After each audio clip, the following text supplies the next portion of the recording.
ሰላም ውድ ተማሪዎች በዛሬው ዕለት እንግዲህ ሲጠበቅ የነበረው የሚዲያል መግቢያ ነጥብ ስንት እንደሚሆን ተወስኗል ማለት ነው። ወሬ አላብዛባችሁ ወደ ጉዳያችን እንግባ። ነገር ግን ቪዲዮውን ላይክ፣ ቻናሉን ሰብስክራይብ ማድረግ እንዳትረሱ። እንግዲህ ትምህርት ሚኒስቴር ያወጣው መረጃ በሚከተለው መልኩ የማነብላችሁ ይሆናል።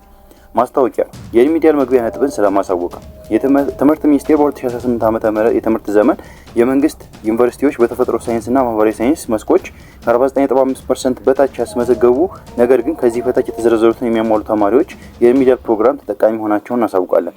አንደኛ፣ በሁሉም አማራጮች በግልና በመንግስት ተቋማት የሪሚዲያል ፕሮግራም ለመከታተል ተማሪዎች እንደተፈተኑት የትምህርት አይነት ብዛት 33% ከመቶ እና ከዚያ በላይ የተቆጠረ መሆኑ ተገልጿል ማለት ነው።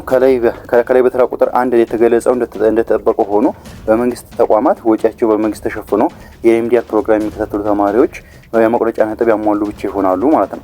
እንግዲህ በዚህ በምስል ላይ የምትመለከቱት የሪሚዲያል መግቢያ ነጥብ በሚከተለው መልኩ ተወስኗል ማለት ነው። የመቁረጫ ነጥቡም እንደሚታየው የተፈጥሮና ማህበራዊ ሳይንስ ወንድ ተማሪዎች 216 ማምጣት አለባቸው። የተፈጥሮ ሳይንስና የማህበራዊ ሳይንስ ሴት ተማሪዎች ደግሞ 204 ከ600 ማምጣት አለባቸው ማለት ነው። የሚዲያልን የመግቢያ ነጥቡን ለማለፍ ማለት ነው። ታዳጊ ክልልና አርብቶ አደር አካባቢ የተፈጥሮ ሳይንስና የማህበራዊ ሳይንስ ተማሪዎች ደግሞ ለሁለቱም ጾታ 198 ተደርጓል። ይህም ደግሞ ታዳጊና አርብቶ አደር አካባቢ ያሉ ተማሪዎች በ198 ውጤት የሪሚዲያል ፕሮግራምን ማግኘት ይችላሉ ማለት ነው። የማህበራዊና የተፈጥሮ ሳይንስና የማህበራዊና የተፈጥሮ ሳይንስ መስማት የተሳናቸው ተማሪዎች ለሁለቱም ጾታ 198 ሆኗል። ይህ የሆነው ደግሞ ለማን ነው?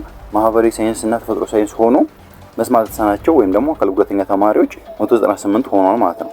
የማህበራዊ ሳይንስ እና የተፈጥሮ ሳይንስ ደግሞ ለዓይነ ስውራን ተማሪዎች 165 ሆኗል።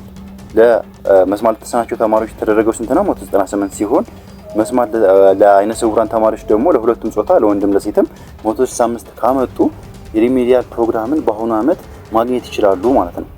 ይህን ለመናገር ነው እኛም የመጣ ነው። እስከ ቪዲዮ መጨረሻ ስለተከታተላችሁ እናመሰግናለን። ሁላችሁም ከዚህ ውጤታችሁ ከዚህ በላይ ያለ ተማሪዎች እንኳን ደስ አላችሁ ለማለት እንወዳለን። እንደዚህ አይነት የመሳሰሉ ፈጣን መረጃዎችን ለማግኘት ደግሞ ቴሌግራም ቻናላችን ጆይን ማድረግ እንዳትረሱ። ለተጨማሪ መረጃ ቻናላችን ሰብስክራይብ፣ ለብዙ ተማሪዎች እንዲደርስ ደግሞ ቪዲዮውን ሼር ማድረግ እንዳትረሱ። ስለተከታተላችሁ እናመሰግናለን። መልካም እድል